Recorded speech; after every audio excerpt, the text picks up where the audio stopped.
작년 4분기부터 업황은 이제 반등했다고 보시면 돼요. 그래서 작년 4분기, 올 1분기 이제 업황은 한 2개 분기 정도 반등해서 상승하고 있다. 중요한 거는요, 주가는 거의 9개월 선행해버립니다. 그래서 반도체 주가는 작년 초부터 올랐고요. 그래서 앞으로 업황 사이클은 굉장히 상승 룸이 많이 남아있어요. 근데 주가 상승 룸은요, 이제는 한 40% 정도밖에 안 남아있습니다.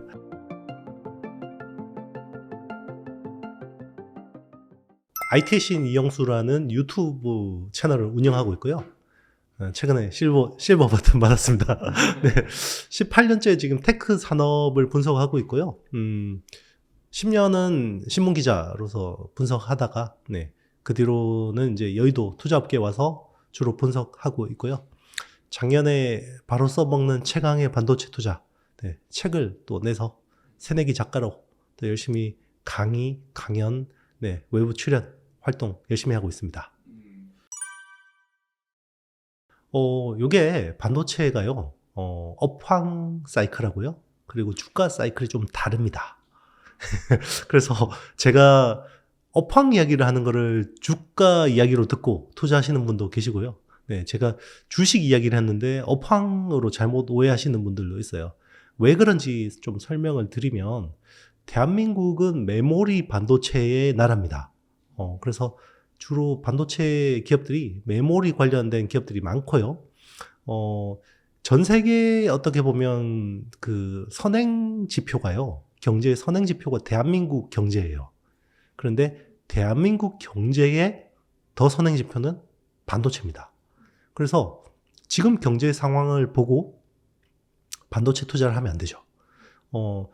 이제 그냥 업황 사이클로 말씀드리면요, 지금은 작년 4분기부터 업황은 이제 반등했다고 보시면 돼요. 그래서 작년 4분기, 올 1분기 이제 업황은 한 2개 분기 정도 반등해서 상승하고 있다. 이렇게 보시면 되는데요. 중요한 거는요, 주가는 거의 9개월 선행해버립니다. 그래서 반도체 주가는 작년 초부터 올랐고요. 그래서 앞으로 업황 사이클은 굉장히 상승 룸이 많이 남아있어요. 근데 주가 상승 룸은요, 이제는 한 40% 정도밖에 안 남아있습니다. 그래서 지금 업황은 이제 갓 반등했지만 주가는 이미 많게는 60%, 네, 한 5-60% 선반영하고 있다고 보시면 됩니다. 이번 사이클이요, 예전하고 좀 다른 게, 이 메모리 사이클로만 놓고 보면 메모리는 순수한 시클리컬이에요. 그래서 원유 같은 이런 그 원자재하고 좀 비슷한 사이클을 보이거든요. 근데 이번에는 조금 다른 게 있습니다. 과거 사이클하고 AI가 중첩이 됐어요. 그래서 이번 사이클은 메모리 반도체의 반등하고 AI 반도체의 사이클이 중첩이 돼 버렸습니다. 그래서 보통 통상적으로 보면 삼성전자하고 SK하이닉스 주가는 거의 커플링 돼요. 거의 동행하거든요, 예전에 보면. 근데 이번에는 완전히 디커플링 됐어요. 어떻게 디커플링 됐냐? SK하이닉스하고요, 삼성전자, 마이크론이 완전히 디커플링 됐어요. 그게 왜 그러냐면, 이번 AI 반도체 사이클에서 SK하이닉스만 올라탔습니다. 네, 그리고 삼성하고 마이크론은 이 사이클에 올라타지 못했기 때문에 주가가 차이가 나는 거고요.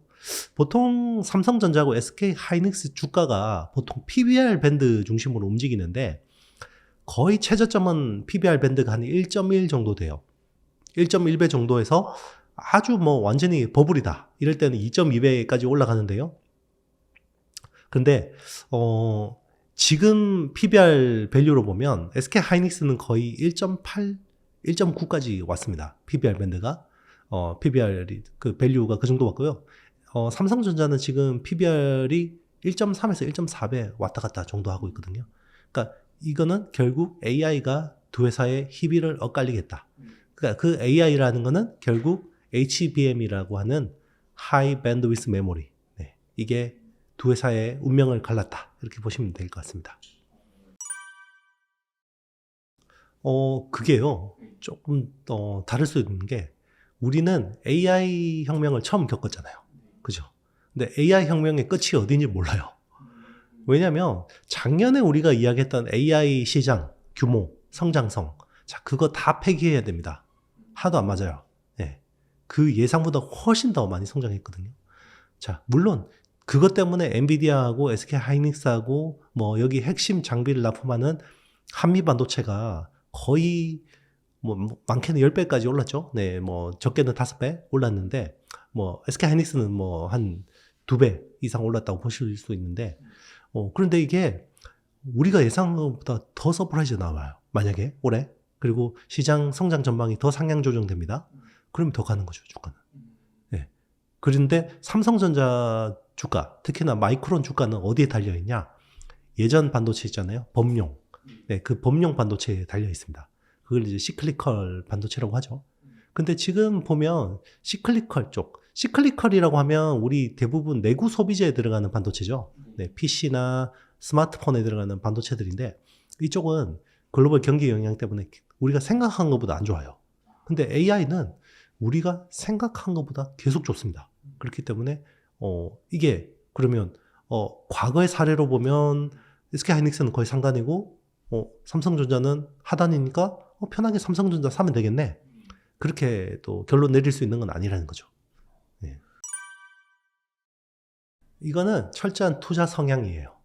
그래서 만약에 인내를 잘 하시는 분들, 그러니까 싼 밸류, 쌀 때 사서 나는 엉덩이 무겁게 정말 깔고 버틸 수 있어. 이런 분들은 지금 삼성전자가 더 매력적이라고 볼 수 있고요. 이런 분들은 이제 대부분 가치 투자자들이죠. 그런데 모멘텀, 호재성 이슈 이런 것들 좋아하시는 분들은 지금도 SK 하이닉스가 더 나을 수 있죠. 거품으로 볼 수도 있고요. 그런데 거품이 아니라고 보는 시각도 우세하죠. 왜 그러냐면 우리가 국내 반도체 산업계에서요, 한미 반도체 같은 회사를 처음 봤어요. 왜 그러냐면 자, 국내에서 삼성전자하고 SK 하이닉스는 글로벌 탑 기업이라고 볼 수 있죠. 그런데 그 두 회사를 빼면 국내 소재, 부품, 장비 중에서 탑 클래스라고 할 만한 회사가 있나요? 없습니다. 그동안 없었고요. 그런데 지금 우리가 이야기하는 AI 반도체라는 거는 결국 첨단 후공정 기술이 되게 중요하거든요. 근데 첨단 후공정 기술 중에서 핵심적인 기술 2개가 있어요. 그게 TSV라고 하는 Through Silicon Via. 이거는 어떤 칩에다가 그 식각으로 아주 미세한 구멍을 뚫고 거기에다 구리를 채워서 수직으로 연결하는 거예요. 자, 요거는 주로 글로벌 업체가 합니다. 램 리서치나 어플라이드 머티리얼즈 같은 해외 업체가 주로 하는 거고요. 자, 그 못지않게 중요한 게 TSV 기술하고 같이 중요한 정도의 기술이 칩과 칩을 붙이는 본딩이라는 기술이에요. 자, 이쪽에서 한미 반도체가 막 작년에 치고 나왔죠. 그래서 와, 신사업이 굉장히 매력적이다라고 해서 회사가 거의 작년에만 6배가 올랐어요. 그래서 그럼 당연히 밸류가 비싸다고 생각할 수 있죠. 그런데 여기서 변수가 생겼어요. 해외 업체들 있잖아요. 그러니까 이 본더를 하는 회사들이 있습니다. 플립칩 본더를 하는 회사들이 있어요. 네덜란드의 ASMPT라는 회사도 있고 일본의 신카와라는 회사도 있고 도레이라는 회사도 있습니다. 그럼 경쟁사도 있으니까 와, 저 이제 그러면 이원화해서 나눠 먹고 하면 한미 반도체는 주가가 비싸다라고 이야기를 했죠. 그리고 실제로 저도 시가총액이 한 뭐 3, 4조 정도 왔을 때 이거 어느 정도 목에 찬 것 같습니다. 왜냐면 제가 시총 5천억대 이 회사를 처음으로 인터로를 했기 때문에 거의 뭐 10배 가까이 났기 때문에 밸류가 다 왔다라고 생각했거든요. 자, 여기서 변수가 생겼어요. 어떤 변수? 작년 말부터 올 초에 걸쳐서 일어난 변수인데요. 다른 회사 장비가 수율이 안 나옵니다. 네, 생산성이 안 나오는 거예요. 그래서 그러면 이거 이야기가 달라지는데 최근에 그래서 어떤 이야기 하냐면 후공정, 첨단 후공정 쪽에서 ASML 같은 회사가 나왔다 라고 지금 한미반도체 이야기합니다. 이거는 국내가 아니라 해외 투자자들이 이야기를 해요. 그래서 지금 한미반도체를 쓰는 SK 하이닉스는 상대적으로 수율이 잘 나오는데요. 한미반도체 장비를 안 쓰는 삼성전자나 마이크론은 수율이 잘 안 나옵니다. 네. 그래서 지금 삼성전자하고 마이크론도 한미 반도체의 장비를 써야 되는 거 아니냐. 쓸 수밖에 없다. 이런 게 이제 최근에 밸류에 반영이 되면서 시가총액이 5조, 6조에서 왔다 갔다 하다가 지금 막 8조까지 뚫고 가버린 거죠. 회사 업황으로 보면요, 굉장히 좋아요. 특히나 SK 하이닉스하고 한미 반도체는 지금 엔비디아 밸류 체인에 엮여 있다고 보셔야 돼요. 그러니까 최근에 삼각 동맹 이야기를 합니다. 엔비디아하고 TSMC하고 SK 하이닉스 삼각 동맹을 이야기를 해요. 그래서 세계 회사가 딱 이렇게 팀을 짜서 서로 이제 같이 가자 이런 거거든요. 그런 측면에서 보면 엔비디아 주가가 꺾이지 않는다 그러면 SK 하이닉스하고 여기서 핵심 기술을 쥐고 있는 한미 반도체는 더 상승할 가능성이 높아요. 근데 엔비디아가 주가가 꺾인다 그러면 조정이 강하게 올 수도 있어요. 네. 근데 뭐 엔비디아 주가를 누가 알겠어요? 저도 모르고 여러분도 모르겠죠. 그러니까 그걸 예측하지 말고 대응을 하시라는 거죠. 투자를 한다 그러면 자기가 자기의 자산 포트 중에서 내가 이쪽은 매력적이니까 내가 충분히 손실을 감내할 수 있는 수준의 투자를 하는 게 맞는 거죠. 네. 사실 뭐 저도 정답이 있으면 알려드리고 싶은데요. 근데 주식 투자는요, 정답이 없어요. 네. 정답이 없습니다. 왜냐하면 사람마다 제목 컨디션이 다르고 그 사람의 투자 철학이나 가치가 다르기 때문에요. 제 방법을 알려드린다고 해도 제 방법을 여러분들이 따라 하실 수도 없고요. 그리고 그게 큰 도움도 되지 않을 거예요. 그러니까 철저하게 너무 과욕 부리지 말고요. 예, 본인이 감내할 수 있는 수준으로 그 비중을 가져가는 게 제일 좋을 것 같습니다. 원래 이렇게 보면 주식하다가 좋은 기업을 샀는데도 불구하고 털리는 경우가 있잖아요. 자, 처음에 자기가 뭐 자기 자산의 5%를 샀어요. 근데 막 이게 두세 배가 배가 아프죠. 내가 이때 20, 30%를 실었어야 됐는데 더 올라갑니다. 그러면 더 싫어요. 네. 나중에는 대출까지 땡겨서 막 몰빵하고 싶죠. 계속 올라가는 거. 그런데 보통 그렇게 탐욕 부리면 뭐 꼭지인 경우가 많죠. 네, 그렇기 때문에 절대 그렇게 탐욕 부리시면 안 되고요. 지금 뭐 수익을 내셨다. 아주 많은 수익을 내셨다. 그러면 뭐 저 같은 경우는 그럴 것 같아요. 일부는 이익 실현하고요. 나머지는 갈 때까지 가보자. 진짜. 이 추세가 꺾일 때까지 가져가보자. 이러는 게 좋을 것 같고요. 지금 신규로 진입하시는 분들은 정말 사자의 심장을 가지신 분들이 가능할 것 같은데 그것도 나쁘지는 않습니다. 근데 뭐 주마 가편이잖아요. 달리는 말에 채찍질을 하는 건데 자 그거는 항상 내가 뛰어오르다가 다리가 부러질 수도 있다라는 건 항상 리스크를 생각하고 하시는 게 좋을 것 같습니다. 좋은 기업이 좋은 주식이라는 보장은 항상 없습니다. 예, 좋은 주식은요 좋은 기업이 쌀 때가 좋은 주식입니다. 네. 그거 있으면 제가 알려드리겠어요? 제가 몰빵해서 다 먹죠. 사실 그런 거는 없고요. 그러니까 항상 이렇게 생각해야 돼요. 그러니까 좋은 기업을 내가 공정한 가격에 살 거냐, 아니면 좋은 기업을 내가 약간 좀 싼 가격에 살 거냐. 자, 이거는 그러면 어떻게 판단해야 되죠? 그 기업에 대해서 잘 알고 있어야 되고 그 기업에 대해서 밸류 판단이 돼야 돼요. 그거 안 되시는 분들이 어떻게 투자를 하실 수가 있겠어요? 그러니까 테크 산업은요, 진짜 공부하는 만큼 수익을 낼 가능성이 높아요. 그러면 저는 열심히 했는데 수익이 안 나던데요? 그런 경우도 있죠. 네. 그러니까 이거는, 충분 조건은 아니에요. 필요 조건입니다. 그러니까, 공부를 한다고 해서 반드시 테크에서 수익을 내는 건 아닌데요. 공부 안 하면 수익 내는 경우가 드뭅니다. 네.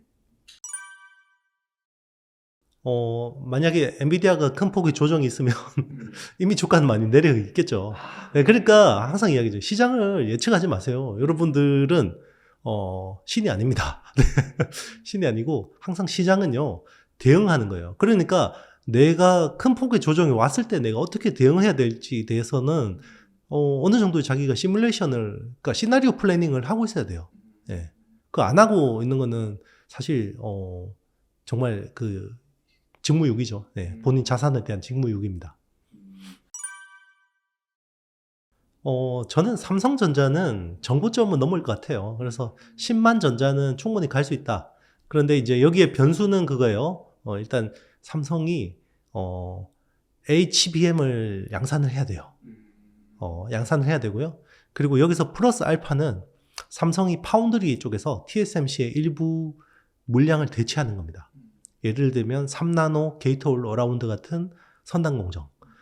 지금 TSMC도 3나노 쪽에 워낙 수요가 많이 몰려서 올해 캐파 투자를 생각보다 많이 하거든요. 3나노 캐파가 작년 기준으로 TSMC가 월 한 60K 정도 돼요. 그러면 월 6만 장 정도 되는데 최근에 3나노 쪽으로 고객이 많이 몰리고 있어요. 애플뿐만 아니라 엔비디아, 뭐 AMD, 퀄컴 이런 고객들이 막 몰리면서 올해 한 100K까지 늘릴 거예요, 연말에. 그러면 그만큼 3나노 쪽에 수요가 좋다라는 거고요. 자, 그러면 TSMC 쪽에 3나노를 받지 못하는 팹리스들은 물량이 좀 작고 좀 마이너한 업체들은 삼성 쪽으로 올 수 있겠죠. 그러면 어떻게 되겠어요? 삼성이 잘 만들어야 되겠죠. 수요를 잘 내야 되는데요. 아직까지는 삼성이 수요를 잘 못 내고 있고, 그리고 여기서 중요한 어드밴스드 패키징이라는 기술, TSMC의 코어스라고 하죠. 2.5D 패키징. GPU하고 HBM을 수평으로 놓고 실리콘 인터포저로 밑에 놓고 붙이는 거. 네, 그게 캐파가 부족합니다. 그래서 그쪽을 이제 삼성이 iCube라는 기술을 가지고 대체를 하려고 하는데, 그걸 대체한다 그러면 정말 삼성 주가는 많이 갈 수 있는데, 애석하게도 지금 현실은요, 세 개 중에 하나도 제대로 못하고 있습니다. 그래서 주가가 저런 겁니다.